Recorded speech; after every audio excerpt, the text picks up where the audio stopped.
if we have extra class time today, I'm not sure how you would implement this exactly, but you don't have to. But I've read into the first MATLAB problem and thought about it quite a bit, but I don't know, it's just a personal thing, weaker area with MATLAB. I don't know exactly what to maybe ask about. Okay, and I would like more MATLAB, maybe demonstration or practice. Okay, which problem are you referring to? It's 8.2.5. Okay.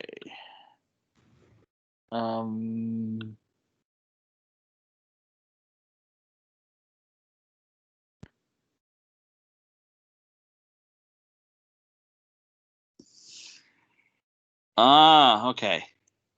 Let's see. Yeah, that one's a bit of a doozy. Okay, so,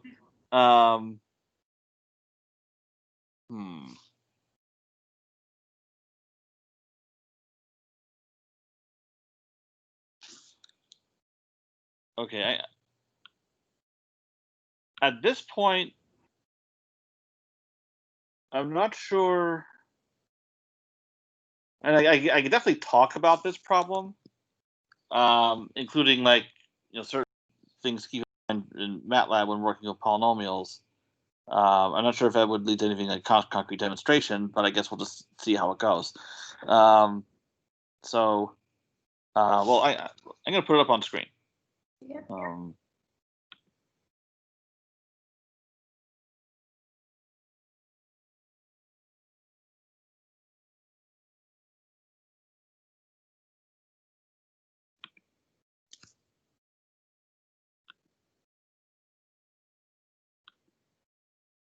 Okay. All right. So it's this problem.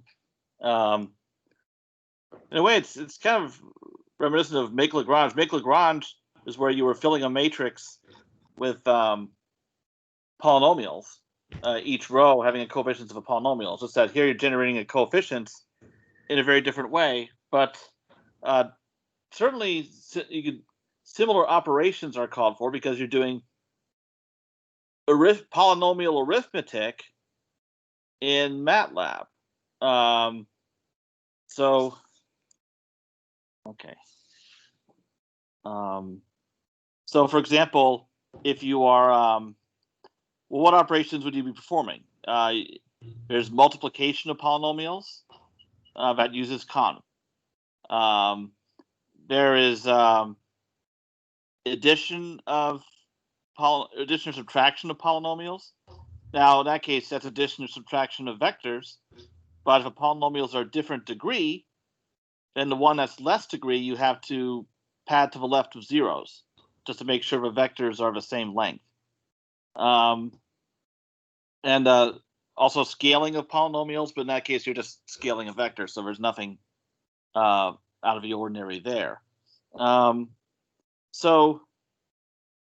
how are you going to generate these? Notice it says monic orthogonal polynomials. Okay. So that calls for, so what you really have here is, this is your key step right here. The three-term recurrence relation. And so what you would do is, since it's monic, the first polynomial in your sequence is just going to be 1. And then you're going to use this to generate generate each new one from the previous 2. So like when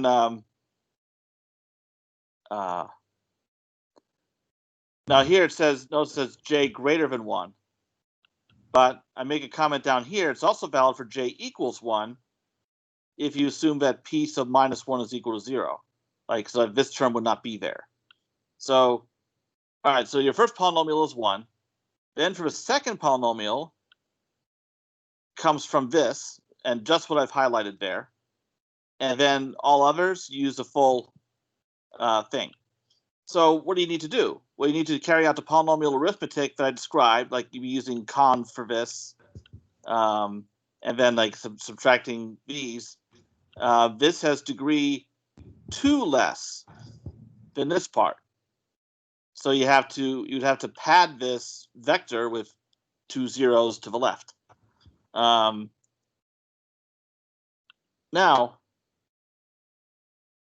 but also you need these coefficients, the alphas and the betas. Now, how are you going to do those?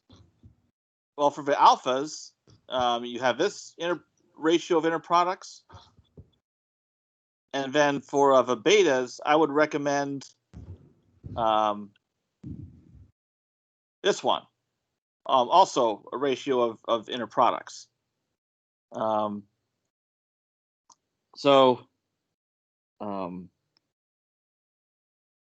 notice here I have the formula for beta j squared. But here the formula is beta j minus 1 squared.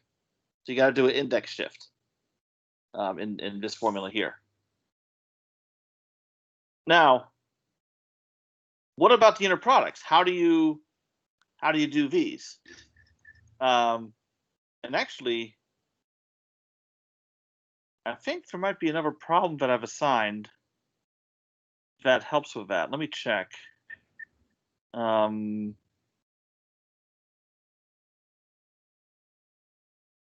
Okay.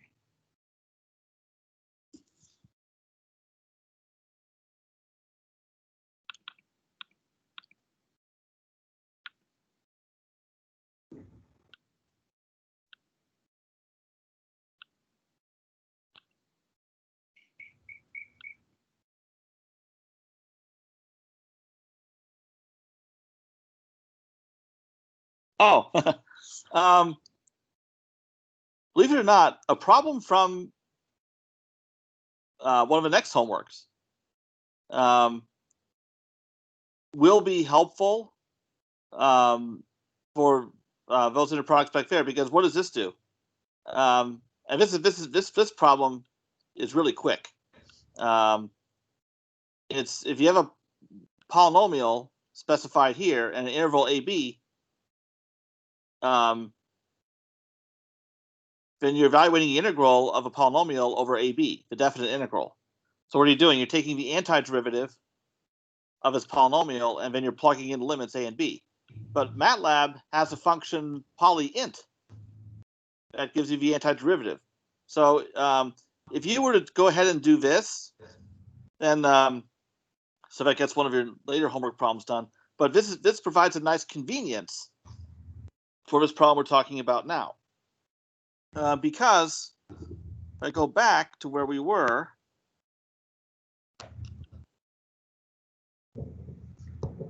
and needing to compute these inner products, what are these? These are definite integrals. Look how the inner product is defined. Where did I define it?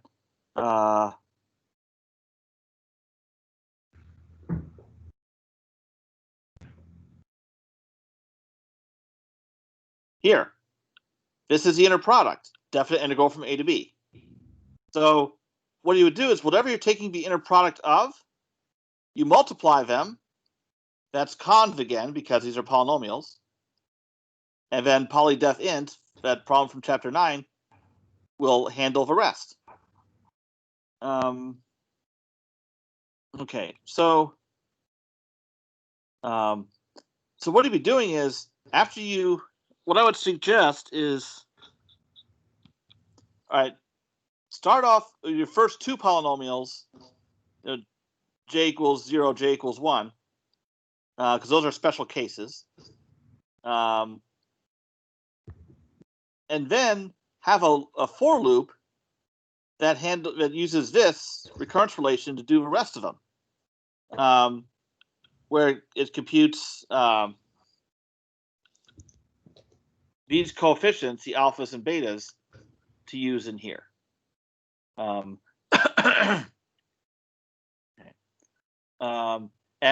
just like in make Lagrange, as you get each new polynomial, you stuff its coefficients in the matrix.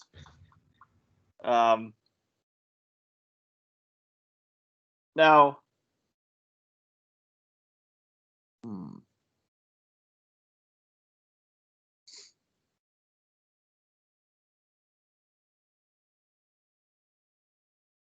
one difference of make Lagrange, though, in make Lagrange, you had a matrix that was like n plus 1 by n plus 1. And each Lagrange polynomial was degree n. So it had n plus 1 coefficients. So it fit perfectly. Like that would occupy a whole row. These polynomials start off at degree 0 and they keep increasing in degree. So when you get each one's coefficients, you're storing it in part of a row, not the entire row. So you have to keep in mind that it's only going to occupy certain columns of that row. So that's just for a storage part. So that's one thing to be careful about. Okay. So do you think that's enough breadcrumbs to?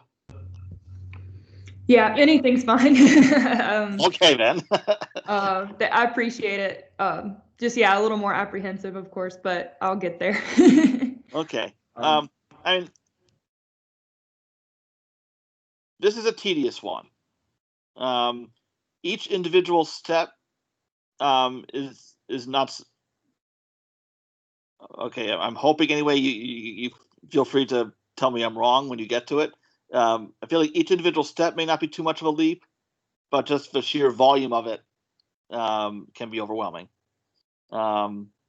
Whereas other problems, it may not be as long of a process, but there's something in there that, like a key step that's really hard to fathom.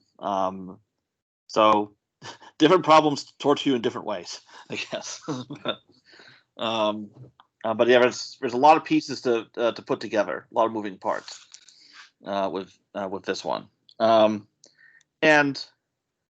what I would suggest also as a way to test your code, let's see, there's another problem in here. Let me check where to go.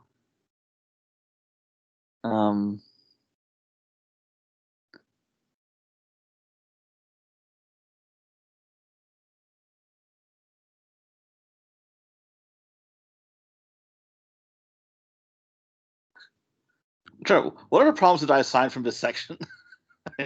That one. Oh, wait. Number. Yeah. And then, wait, number 10 or number 11? I think number 10. Maybe I'm wrong. Okay. It's 10. Oh, okay. Right.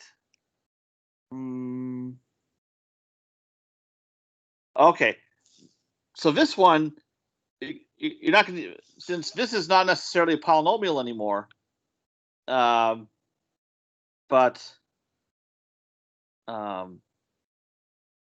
so Matlab's function integral does integrals numerically of whatever function you give it. So what you would do is f comes in as a function handle, and then let's see.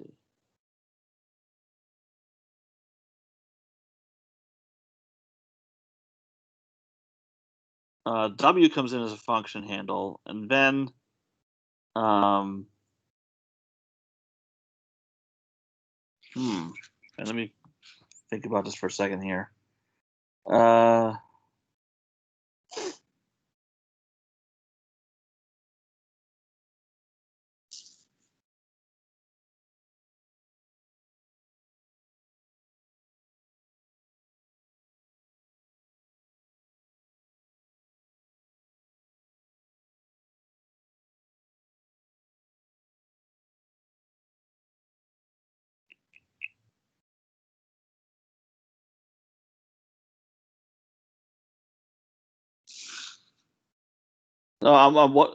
Okay, can anyone give me the list? Whatever numbers, whatever problems I assigned from this section, please.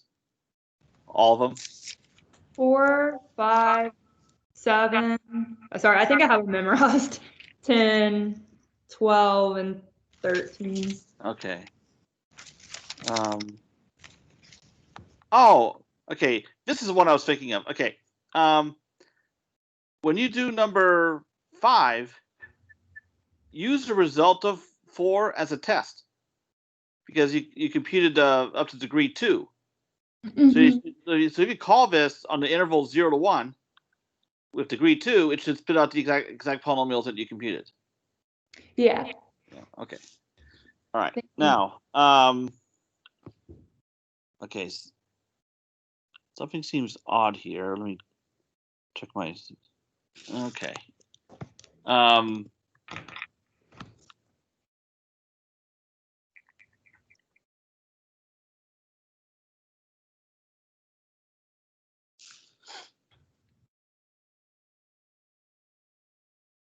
I'm actually not sure what I was thinking in assigning 10, because, oh my God. No, the reason is, in order to do any of this, really the hard part of this is you have to actually compute the orthogonal polynomials for this interval and this weight function. So in a sense, it's kind of like what you're doing in the earlier problem, except because you have a weight function here that can be anything, you wouldn't be able to use like MATLAB's polynomial functions. You can't do something like polydef int to evaluate the inner products. That's what integral is for. Okay. So really what you'd have to do is do the same thing as in problem 5 to, again, using the recurrence relation to get your orthogonal polynomials for this inner product. And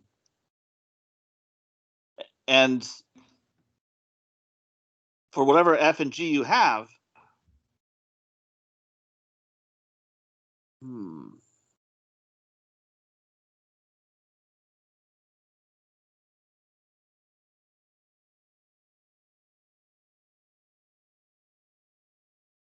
like to do one of these inner products, you would have to create in your code, like within this function, you have to create a function handle whose job it is to evaluate f times g times w. Okay.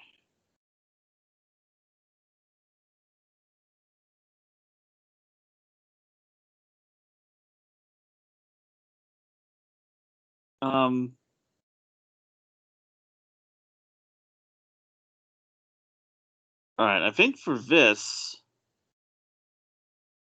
I'm going to try show you something in MATLAB for this. Okay.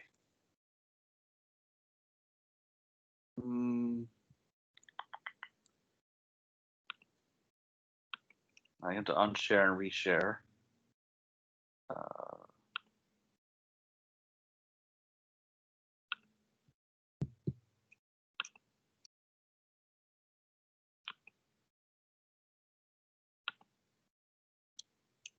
I try to get my MATLAB to cooperate. Not an easy thing.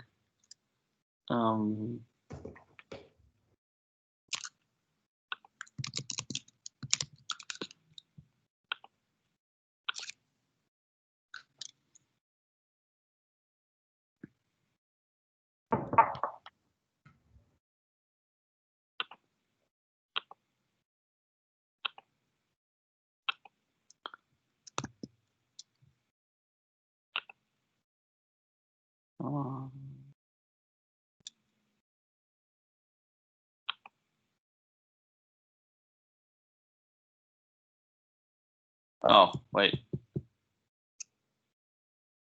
Oh, okay. Maybe it'll work anyway. I meant to share a whole desktop, but I think maybe just sharing MATLAB will work.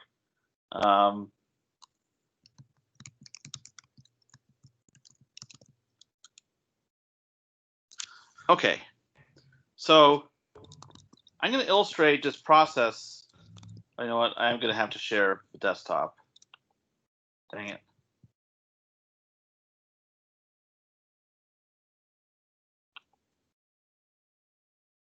So I need to flip back and forth between Matlab and the book.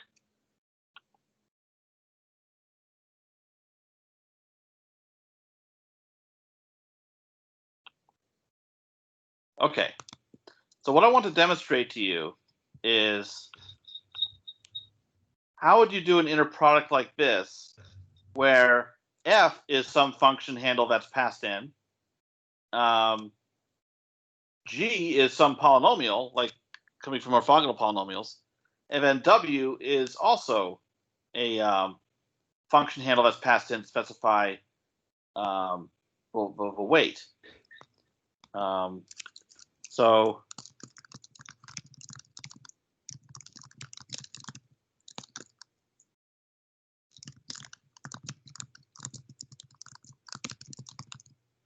okay.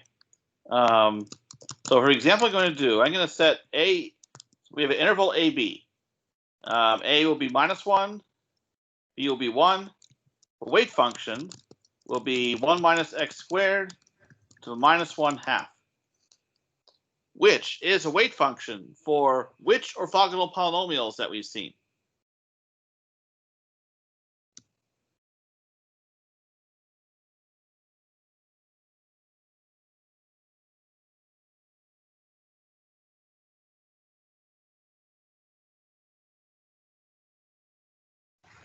We actually haven't seen many families of orthogonal polynomials yet.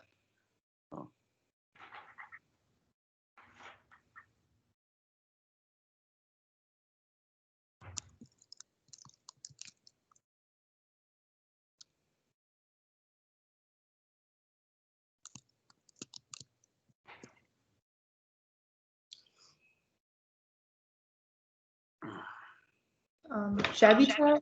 Yeah, this sets up the inner product for Chebyshev polynomials.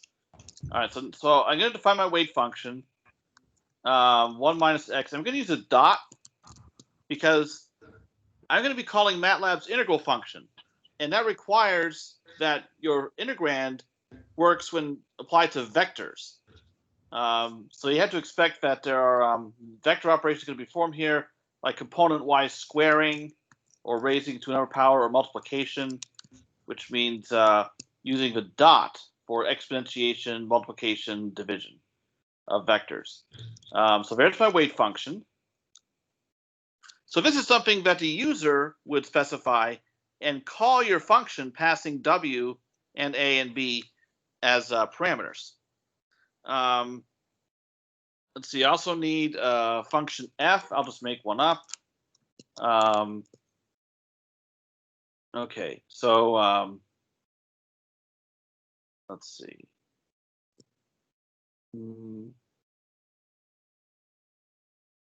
I'll make x cubed, and again, I'll be using the dot. Okay. Now, I need a Chebyshev polynomial, and I have in mind which one I want, but I don't have the coefficients memorized. So I'm going to look it up.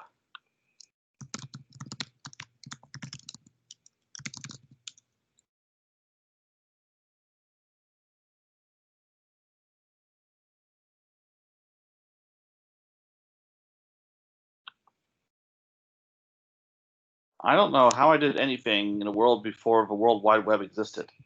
And yet, during my time as an undergrad, that's all there was. Okay. So Chebyshev polynomials, the first few should be given here. I thought so anyway. Oh, here we are. Okay. I want the one of 4th degree, so that's this one. 8x to the 4th minus 8x squared plus 1. Now, the assumption here is that when you're generating these orthogonal polynomials, like in problem 5, those will be vectors of polynomial coefficients. So that's how I'm going to specify, called T4. So coefficients 8x to the fourth minus 8x squared. So the 0 is because there's no cubes. And then minus 8x squared. There is no x term either. And then plus 1. All right.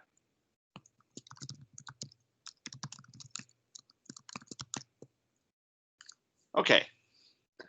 So now what am I trying to do so this is an example of something you'll be trying to do in your code for this problem 10.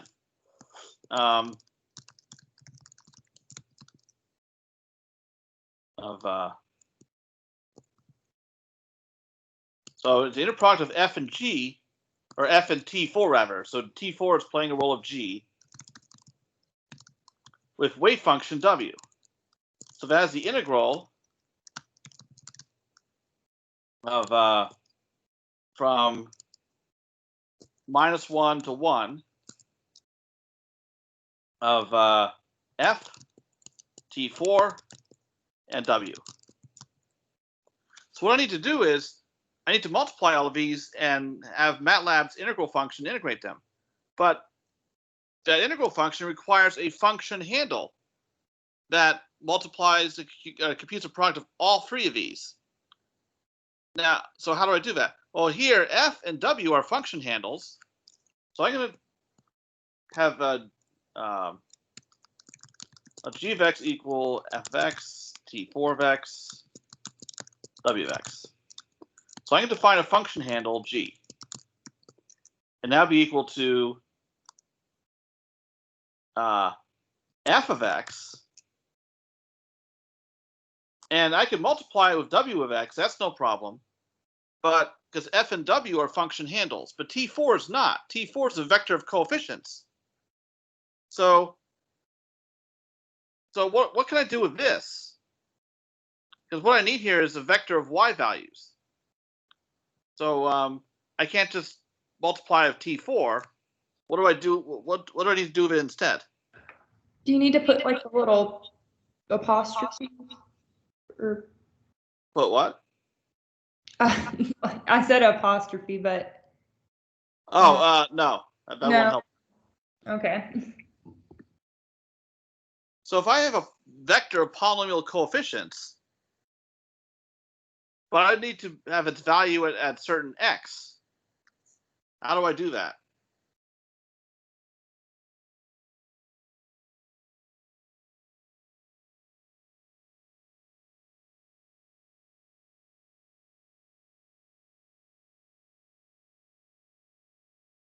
Think in terms of Matlab's polynomial functions. Polyval? Yeah, polyval. All right, so I need to do dot multiply. So then I'll do polyval T4 and then whatever x is, okay, multiplied with the weight function w of x. So this is something. You'll actually do something like this in your code. That you take the given f, the given w, and then polyval with whatever orthogonal polynomial you're dealing with, and there's your function handle. So now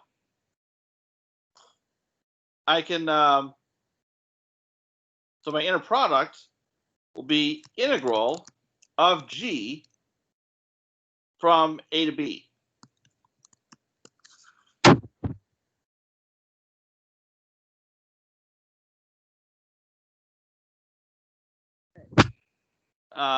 Notice the value produced is extremely small, in the order of 10 to the minus 17. So in other words, this inner product is basically 0. And that's actually by design. I chose functions to make it happen that way, just so I could be sure that the answer that I got was correct. Because T4 is a Chebyshev polynomial degree 4, which on this interval with this weight function is orthogonal to all polynomials of lesser degree, such as this x cubed here. So the answer was supposed to be 0 in that case. But that's not what's important here. What is important here is this. Given function handles as passes parameters and you're generating orthogonal polynomials, this is how you would create on the fly a function handle for a purpose of evaluating inner products.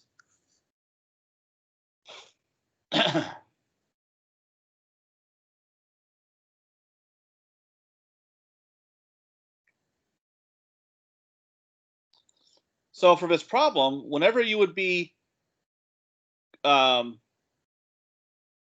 your first step is to generate however many orthogonal polynomials you need. So then you'd be doing inner products like this one, where you'd have 2 polynomials here, and then times the weight function w of x. So that's always going to be there. And calling integral for that as well.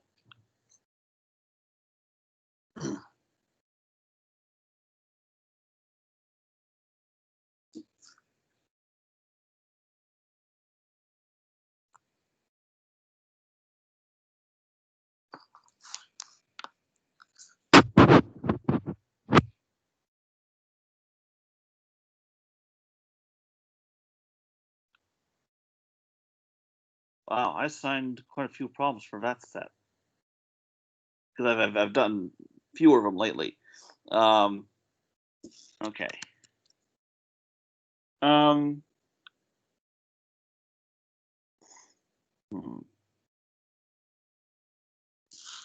right. Well, first, any questions about this?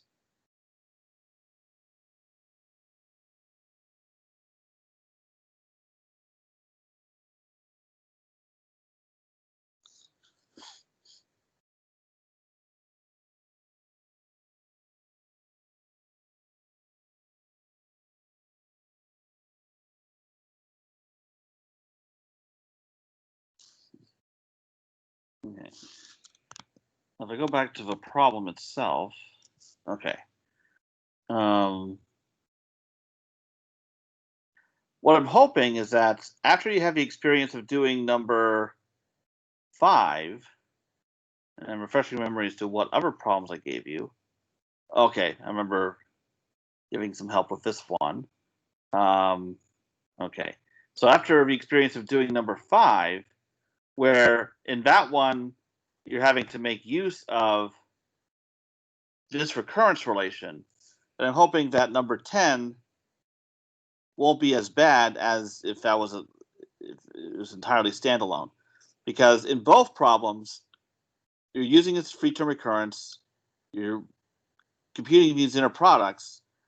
The difference is in problem 5, everything you have here is a polynomial, so it'll be row vectors of coefficients, and you can use Matlab's polynomial functions to perform various operations like multiplying and integrating and that sort of thing. Whereas with number 10, functions you'll have in here, some of them will be polynomial coefficients and some will just be user-supplied function handles. So that's where you have to do what I just showed you, where you create a function handle that's a product of all of them, and then use Matlab's integral function, but still using same formulas, same all of that. So we'll see how this goes. At least, well, I know you've had a lot of real analysis to do lately, but it's my understanding that whether you're taking 541 or 641, that hopefully things have settled down in both classes. So, okay, and I'll post this diary. Okay.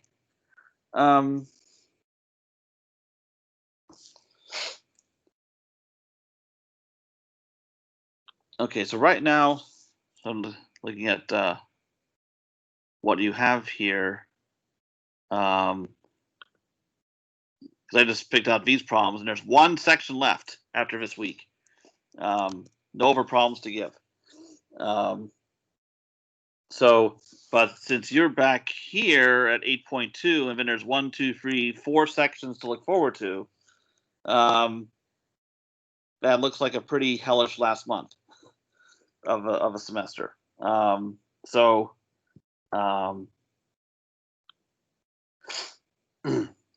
Okay. I do want to challenge you. I do not want to break anyone's spirit. So, so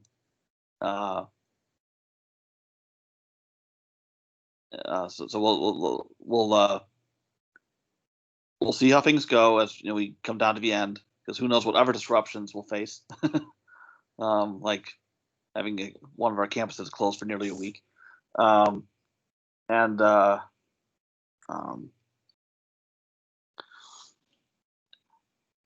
if it means I have to adapt in some way, then I'll do that. But are there any other homework things to bring up? Thanks for sharing that, by the way. Oh, well, okay. Yeah. Yeah. But no, when I looked at problem 10, it's like, I picked that? What was I on? Okay. But like when I was picking out the problems for 9.3, I was unsure about certain ones. It's like, do I want to assign that? Like, I might make the assignment too much, or maybe it won't be not enough if I don't include them, blah, blah, blah. And now I'm glad I erred on the side of easier or shorter, at least for 9.3. So hopefully it all evens out. Okay, so and I'll keep that in mind when I pick problems for 9.7. That's the last thing. Okay, so oh wow, we've gone quite a ways through class already. That's okay. We're plenty good on time. Okay.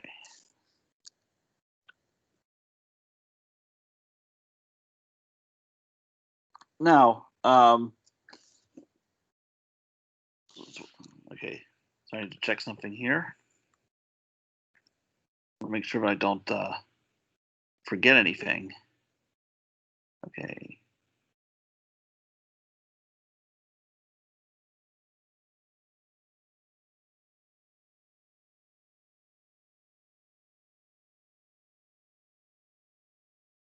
Okay.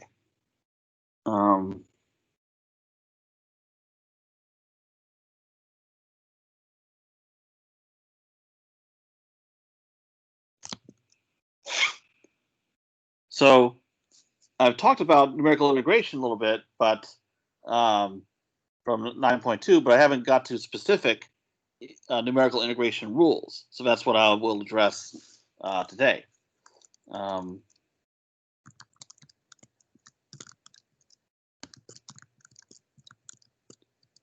Okay.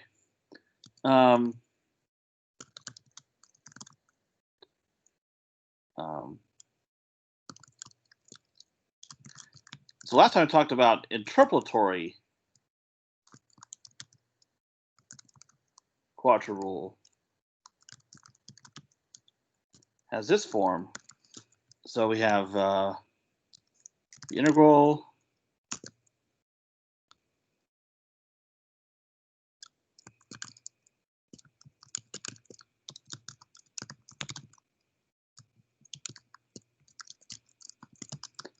approximated by this sum, where the weights are always equal to the integrals of Lagrange polynomials. And if you have n nodes, the Lagrange polynomials are of degree n minus 1. So the integrals of Lagrange polynomials gives you the weights. Okay. So to narrow it down a bit, a Newton-Cotes rule is interpolatory quadrature rule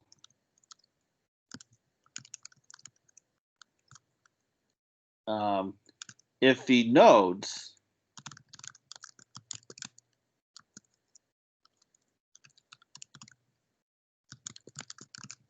are equally spaced. So that's quite convenient. I read somewhere that Newton didn't really have much of anything to do with the invention of Newton-Cotes quadrature rules. It was really Cotes who did the heavy lifting there, but no one really knows who Cotes is. But it's funny how these mathematicians like Newton or Gauss, who did so much, still got their names attached to things that they had little to do with, but go figure. Okay. So this is quite convenient way of choosing the nodes, because you can come up with a formula that will give you all of them. Yes. Now, some terminology here. Newton-Cotes rule is closed if the endpoints A and B are among the nodes. If A and B are not included, then the Newton-Cotes rule is called open. All right. So now I will give specific Newton-Cotes rules.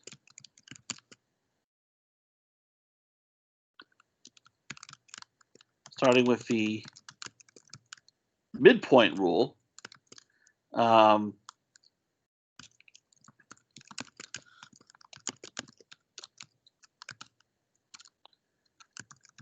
So all we're doing here, it's very simplistic approximation.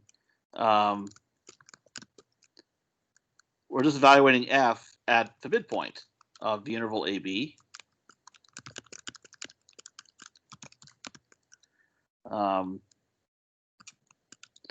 So what we have is,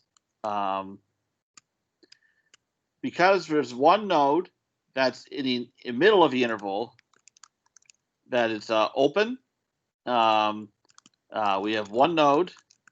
X1 is just A plus B over 2.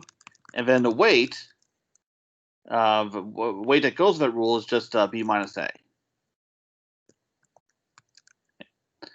And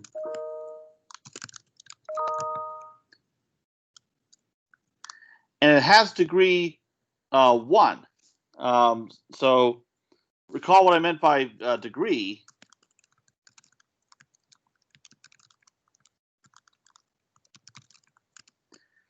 The degree of a quadrature rule is the highest degree of polynomial that is guaranteed to integrate exactly. So what's interesting is it uses a degree 0 approximation of the integrand, and it approximates the integrand by a constant function from a midpoint, and yet it's able to integrate higher degree polynomials exactly, which is a bit unusual. But it's because of a symmetry. It's because we chose the midpoint. It causes some error terms to cancel out. Alrighty. All right, so that's the first one. The next one is, and you're probably familiar with this one from a calculus class, trapezoidal rule.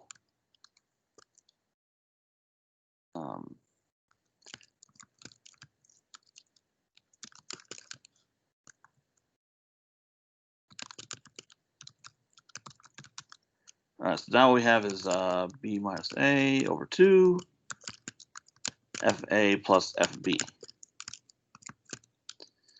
All right, so this is a closed rule because the nodes are literally the endpoints. So two nodes, X1 is A, X2 is B, and then the weights are the same. The weights have to add up to B minus A. In this case, they're both equal to B minus A over 2. And it also has degree 1. So even though we have one more node than we do up here, that the degree of accuracy is no greater.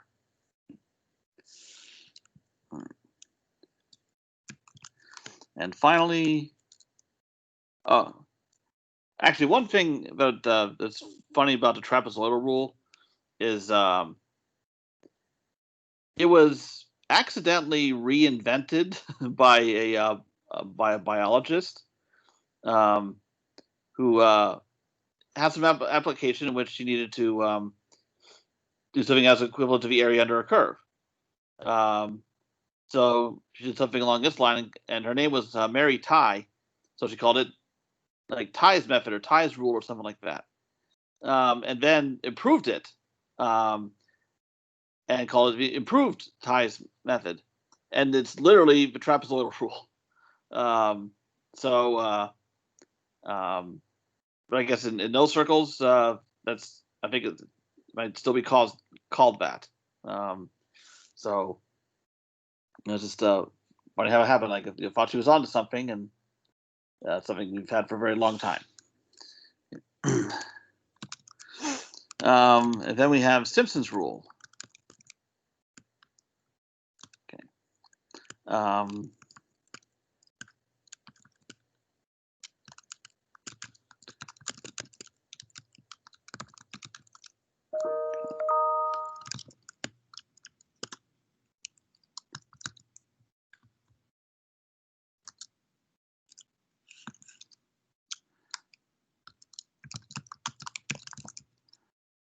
All right, so we have, let's see, f of a plus f of b, and then in between,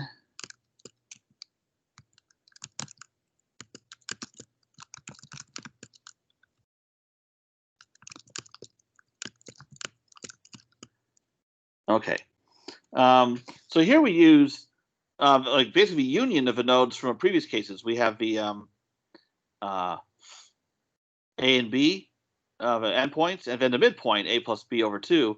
So now we have this is a closed rule, n equals 3 this time, and then so the nodes.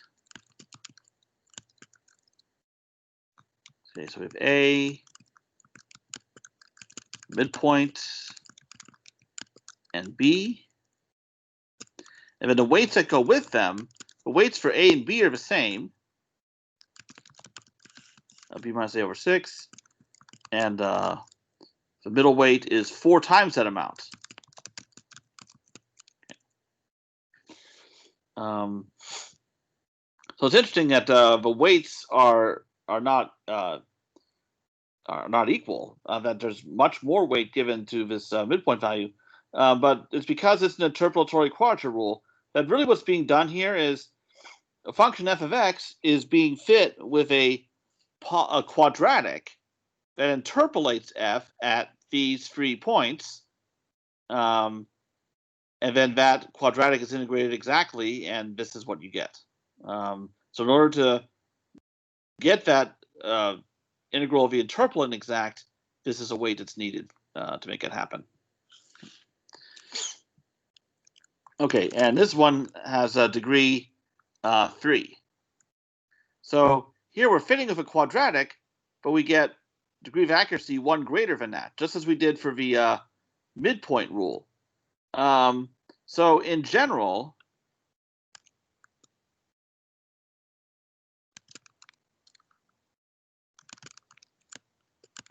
a Newton-Cotes rule has degree of accuracy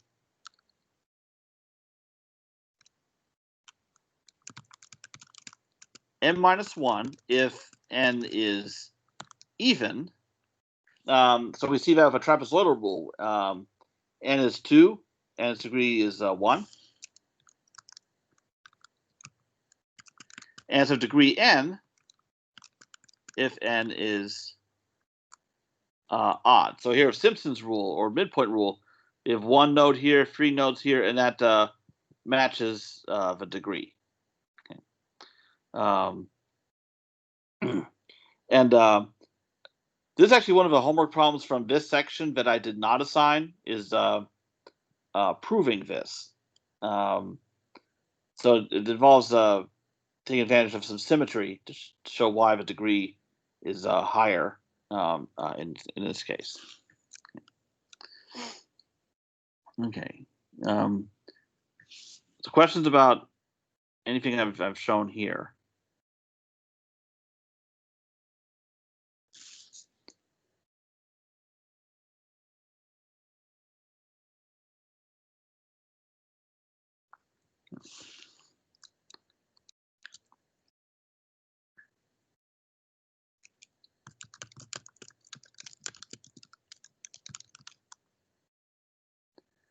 Okay.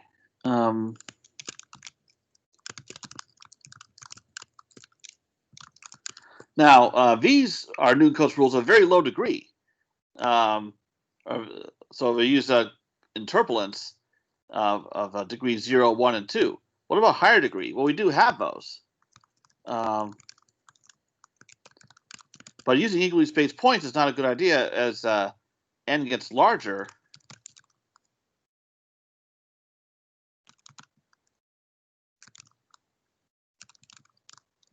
Because they have negative weights. And it's been proven that for n greater than or equal to 11, any Newton-Cotes rule is going to have a negative weight. And there are some instances of negative weights at a lower degree than that, which is a homework problem that I did assign. Because you can use code that you'll write for the 9.2 homework to assist you with the homework in this section, because it'll enable you to compute weights for any nodes you choose, including like the equally spaced points for these Newton-Cotes rules. So that's one of the homework problems is to investigate like at what degree do you see trouble brewing here.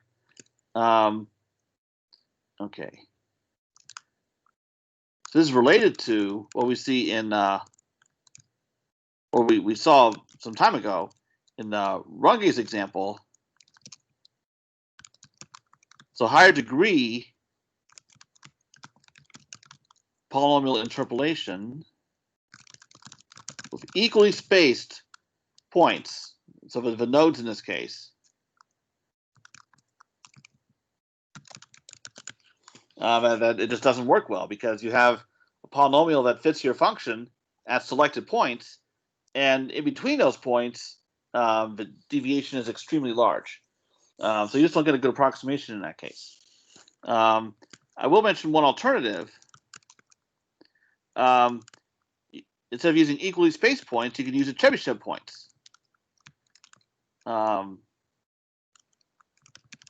there's a term for that. It's called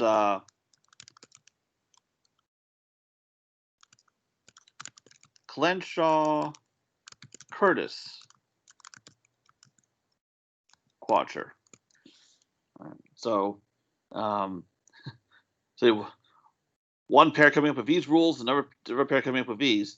And these have shown to be quite effective just because Chebyshev interpolation is quite accurate, that it keeps that error in check.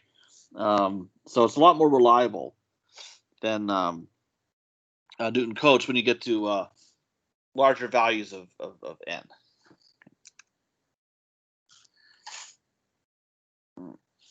And that's something I won't really cover here, but I just wanted to throw it out there. But it's another approach. But we're going to see an even better approach next week. It's a Gauss quadrature.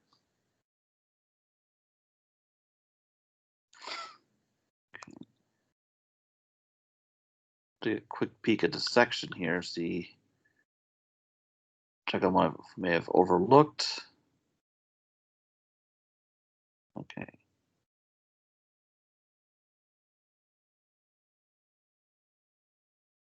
All right.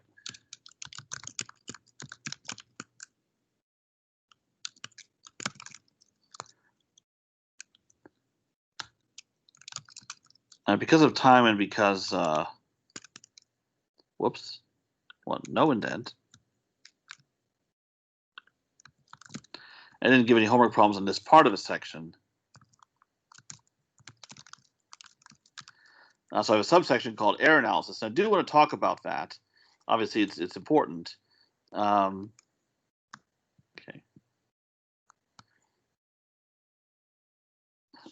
But due to the length of the day, being Monday and all, I will admit to some laziness here. Okay, but I do want to show you some key points. All right. So one way I like to describe the error in numerical integration is the error in the integral is the integral of the error. And when I say integral of the error, what I mean is integral of interpolation error. Because what are we doing? This is interpolatory quadrature. So we're approximating f by a polynomial of some degree, and then we're integrating a polynomial exactly. So here we have the exact integral of f, and then this is the exact integral of a polynomial approximating f. So the difference between these two would be the error. So that's over here. And what would that be? Well, it's the integral of the difference between these two functions, which is this, the interpolation error. So we get error formulas for these quadrature rules by trying to evaluate the integral of interpolation error. So that's why I say the error in the integral is the integral of the error. It has to be clear what error that you're talking about, that is interpolation error. So as an example of how we get an error formula, this is a trapezoidal rule that I've just shown you. And here we're forming interpolation of degree 1 with these nodes, A and B. So by theorem 741, this is the error. So it's degree 1, so we have a second derivative over n plus 1 factorial, and then the product of these linear factors involving the interpolation points, A and B. So now we want to try to get a handle on what this is. And what helps is x is between A and B. So x minus A is always positive on this interval. X minus B, always negative. So the whole product is always either it's 0 at the endpoints or it's negative. The point is, it never changes sign in the interval AB. And that is very helpful because we can apply what's called the weighted mean value theorem for integrals. So on the previous page, I don't know if I can still, well, okay. Here I have f double prime at an unknown point over 2 inside the integral. But if it's multiplied with something that never changes sign, like it's x minus a, x minus b, that allows me to pull this out as long as f double prime is evaluated at an unknown point in AB. And then this is what's left behind. But now look at the integral. Is this the integral of x minus a times x minus b? Well, that could be worked out. And what it works out to is b minus a cubed, or sorry, minus b minus a cubed over 6. So we just go ahead and evaluate this integral and then lump it in with this f double prime over 2 out here. And this is what we get. So this is the error formula for the trapezoidal rule. And here we can see why it's exact for any linear function, because if f is a linear function, second derivative is 0 everywhere. So the error would be 0 in that case. Questions about what happened here?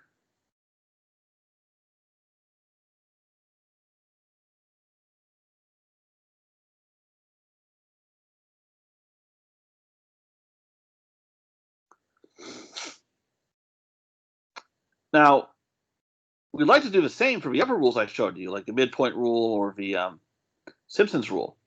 But like in the case of midpoint rule, this is what you're integrating. It's x minus m, where m is the midpoint. Well, if m is the midpoint, x minus m will be positive on half the interval and negative on the other half. It does change sign. So this whole thing I did here for weighted mean value theorem for integrals, that can't be done. I don't have a justification for using it. By the way, actually, I want to show you, since I can easily click here, a weighted mean value theorem for integrals. Here it is. So if you have an integral of a product, f times g, and g does not change sign, then you're allowed to pull out the f as long as it's evaluated at an unknown point in AB. So this is a very useful result in error analysis for integrals.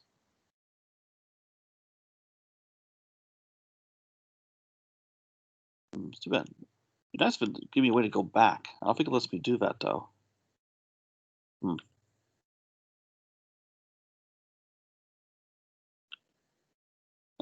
no, it doesn't. Okay, so now I have to go back where I was. Hard way. Okay. Now, since you can't do that, there are other approaches that can be taken. And this is it's too late on a Monday to even contemplate going through this. But also, it would just take too much time. And this is for the midpoint rule. I do want to show you the error formulas. So right here are the error formulas. Oh, that's nice. For the that was totally accidental to highlight it like that. For the midpoint rule. Whoa. Okay.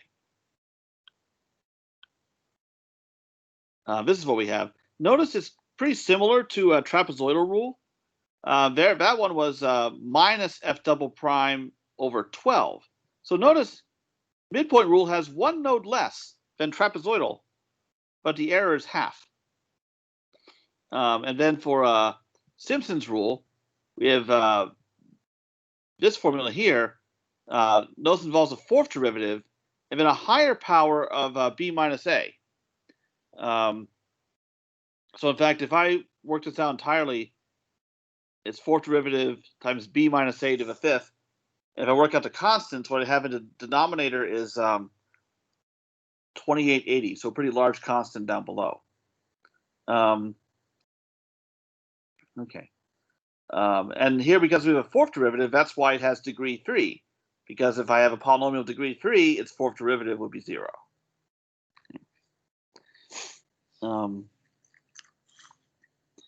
Now, one thing that's worth pointing out here is all of these error formulas have a power of b minus a in them. So what if the interval AB is large? Well, that means that the error can be large. So what's generally done is if you have a large interval, you divide it up into small intervals of some small width h, and then use one of these rules on each subinterval of width h. So then as h goes to 0, the error will go to 0. And those are called composite rules. I won't really get into that here because my focus for what I want to do in this class is all about interpolatory quadrature. But I just want to explain how this case of having a large interval AB is handled. Okay. Yeah, so these are problems I did not assign. Okay, and in light of what I saw today, having my memory fresh, it's what I picked for the 8.2 homework. I'm now grateful I did not assign these, and I trust you are too. Okay, so that's the rundown on Newton-Cotes rules, and we're just about out of time anyway. But it's looking like Wednesday will be a great time to discuss homework of all kinds. So if needed, I can go into throw out more breadcrumbs for some of these problems from 8.2. But so hopefully, at least one of you can is able to spend some time on these and bring your questions, and so we'll just see what's needed then. So we're almost there. But yeah, it can't come soon enough for faculty or students. Dang it. So, okay. Well, I guess it's time to everyone to scram. So.